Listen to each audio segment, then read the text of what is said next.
bonjour. Ce partage, concerne, l'alchimie des éléments, par exemple, et le comportement qu'on peut avoir dans sa vie pour, selon l'élément qui nous domine, qui peut nous épanouir. Comme par exemple le soleil, il existe et il se nourrit en transformant, de l'hélium, en hydrogène, je crois que c'était. Enfin bref, en faisant la transformation d'un gaz à un autre gaz qui lui permet donc de brûler. Sans ces gaz, sans cette transformation, il ne brûle plus, il ne brille plus. Et si par exemple également aussi on peut aussi faire cette association avec d'autres éléments et notamment si on transpose ça donc du coup dans nos vies, les personnes qui ont du feu, par exemple dominant dans leur comportement, leur façon d'être, est-ce que ça serait pas des personnes qui s'épanouiraient beaucoup plus en transformant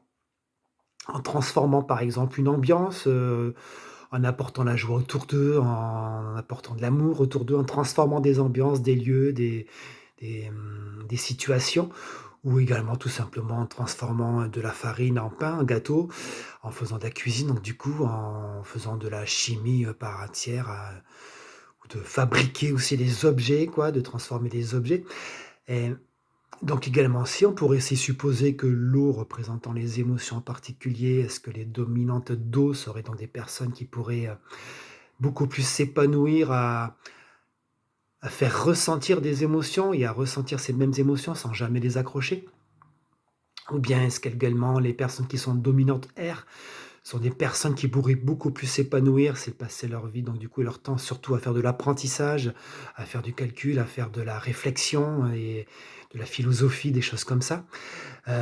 Est-ce que les personnes qui donc du coup sont dans la terre, dominante terre, sont des personnes qui seraient donc beaucoup plus épanouies en mettant dans la matière des choses, en en prenant des idées pour les mettre dans la matière, donc pour les concrétiser, les réaliser et qu'elles existent? Voilà, donc du coup, c'était un partage par rapport à l'alchimie que peut représenter les aliments, les dominantes que nous avons chacun en nous-mêmes.